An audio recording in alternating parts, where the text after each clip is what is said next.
जरा सोचिए, एक बेहद क्रिटिकल सर्जरी चल रही है। सब कुछ एकदम प्लान के मुताबिक हो रहा है, मॉनिटर्स बीप कर रहे हैं, सर्जन का पूरा फोकस अपने काम पर है, लेकिन तभी अचानक से विजिबिलिटी कम हो जाती है।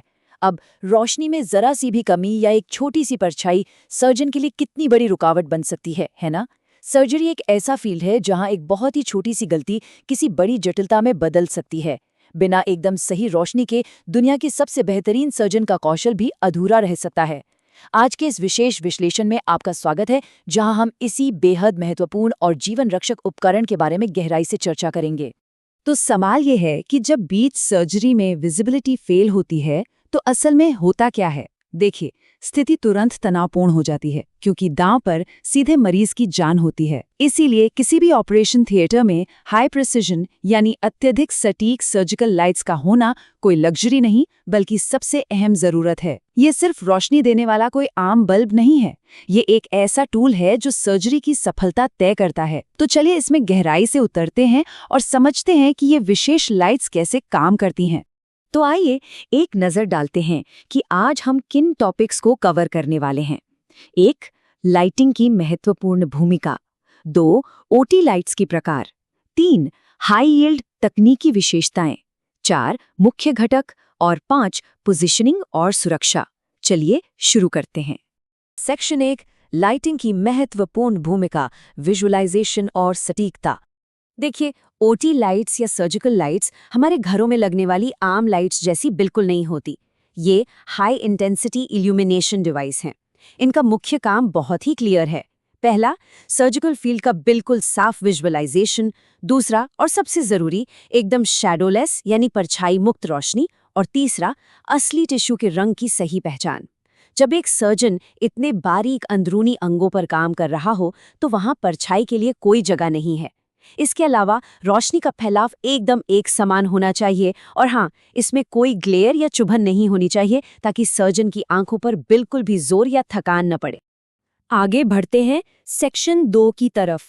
ओटी लाइट्स के प्रकार, यानी रोशनी का विकास कैसे हुआ। अब अगर हम पुरानी हैलोजन लाइट्स और आज की आधुनिक एलईडी लाइट्स को कंपेयर करें तो एक बहुत बड़ा तकनीकी शिफ्ट देखने को मिलता है। हैलोजन लाइट्स में दिक्कत ये थी कि वो बहुत ज़्यादा गर्मी पैदा करती थीं और उनकी एफिशिएंसी भी कम थी। लेकिन जो आज का मॉडर्न स्टैंडर्ड है, यानी एलईडी लाइट्स, वो न सिर्फ ऊर्जा बचाती हैं और लंबी चलती हैं, बल्कि सबसे खास बात, ये बहुत कम गर्मी पैदा करती हैं। और क्लिनिकल नज़रिए से ये एक बहुत बड़ा गेम चेंजर है, क्योंकि कम गर्मी का मतलब है कि सर्जरी के दौरान मरीज के खुले टिश्यू सूखने से बच जाते हैं। अब तकनीक चाहे जो भी हो, हर ऑपरेशन थिएटर में इसके सेटअप का एक फिक्स्ड मानक कॉन्फ़िगरेशन होता है। आपने ध्यान दिया होगा, ज़्यादातर मुख्य लाइट्स सीलिंग माउंटेड होती हैं, यानी छत से जुड़ी होती हैं। लेकिन हम सिर्फ उन पर पूरी तरह निर्भर नहीं रह सकते। इसीलिए एक मोबाइल बैकअप लाइट का होना हमेशा अनिवार्य है। ये एक फेल सेफ मैकेनिज्म है। मतलब अगर मेन सिस्टम में कोई तकनीकी खराबी आ जाए या पावर कट हो जाए तो बिना एक सेकंड गंवाए इस मोबाइल लाइट को यूज़ किया जा सकता है, ताकि सर्जरी बिना रुके चलती रहे।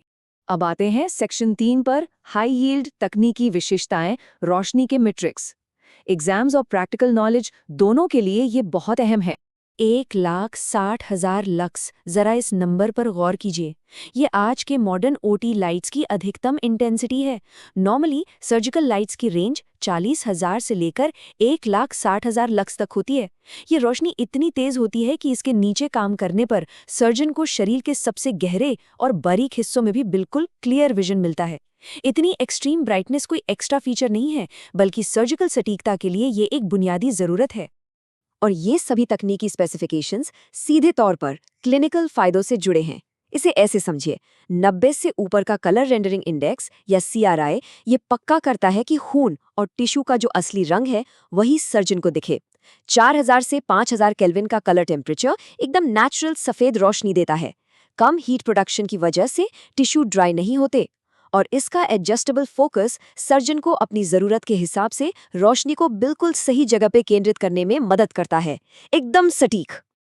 चलिए आप देखते हैं सेक्शन 4, मुख्य घटक, एक ओटी लाइट की एनाटॉमी। अगर आप एक सर्जिकल लाइट को ध्यान से देखें तो वो मुख्य रूप से इन 4 हिस्सों से बनी होती है। सबसे ऊपर होता है लाइट हेड, जिसके अंदर कई सारे एलईडी मॉड्यूल्स लगे होते हैं जो मिलकर वो शैडोलेस रोशनी बनाते हैं। इसके बाद आती है सस्पेंशन आर्म। ये आर्म इतनी फ्लेक्सिबल होती है कि कॉम्प्लेक्स सर्जरी के दौरान इसे किसी भी एंगल में बहुत आसानी से घुमाया जा सकता है। फिर एक कंट्रोल पैनल होता है इंटेंसिटी सेट करने के लिए, और लास्ट में स्टेराइल हैंडल। सच कहूं तो इन सब में ये स्टेराइल हैंडल शायद सबसे दिलचस्प और अहम हिस्सा है। देखिए, होता क्या है कि सर्जरी के बीच में सर्जन को कई बार रोशनी की दिशा बदलनी पड़ती है, लेकिन जाहिर है वो अपने हाथों से किसी गैर स्टेराइल चीज को छू नहीं सकते। बस यहीं पर ये स्टेराइल हैंडल काम आता है।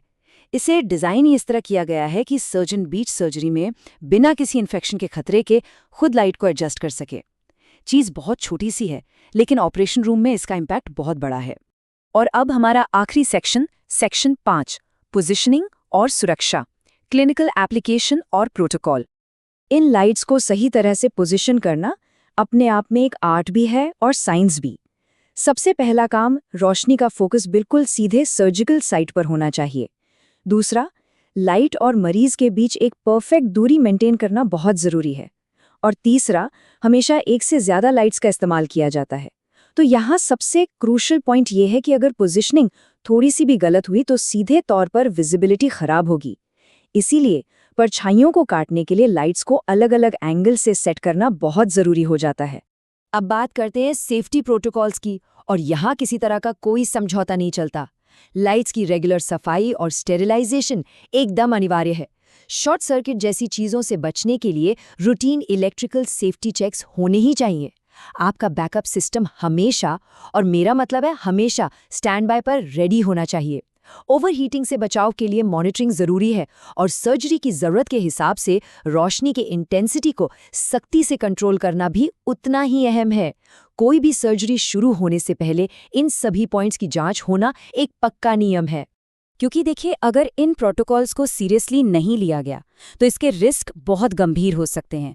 खराब रोशनी का सीधा सा मतलब है कि सर्जन के देखने की क्षमता में कमी, जिससे कोई बहुत बड़ी सर्जिकल गलती हो सकती है।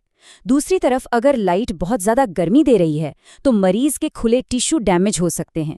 इससे साफ पता चलता है कि इन उपकरणों को सही तरीके से मेंटेन और ऑपरेट करना कितनी बड़ी जिम्मेदारी का काम है। हालांकि आज के मॉडर्न टाइम में ओटी लाइट्स पहले से कहीं ज़्यादा एडवांस हो चुकी हैं। अब आपको इनमें हाई डेफिनेशन कैमरा इंटीग्रेशन देखने को मिलेगा, जिससे आप सर्जरी की लाइव रिकॉर्डिंग या टेलीमेंटरिंग कर सकते हैं। साथ ही इनमें टच कंट्रोल सिस्टम्स आने लगे हैं, जिन्हें साफ करना बहुत ही आसान है। और सबसे अहम चीज़, इनमें एक ऐसा fail safe backup battery system होता है जो मेन पावर जाते ही पलक झपकते ऑन हो जाता है। ये सारे एडवांस्ड फीचर्स मिलकर इस उपकरण को पूरी तरह से रिलायबल और सेफ बनाते हैं। तो अगर हम इस पूरी चर्चा का निचोड़ निकालें तो वो इस एक लाइन में आ जाता है। अच्छी रोशनी का मतलब है बेहतर सटीकता और कम जटिलता। ये सिर्फ कोई परीक्षा का सवाल नहीं है, बल्कि हर कामयाब ऑपरेशन थिएटर का मूल मंत्र है। जब रोशनी एकदम परफेक्ट होती है तो सर्जन का फोकस कई गुना बढ़ जाता है और मरीज की सेफ्टी भी अधिकतम हो जाती है। अब इस पूरी तकनीक को समझने के बाद एक बहुत ही दिलचस्प सवाल जहन में आता है।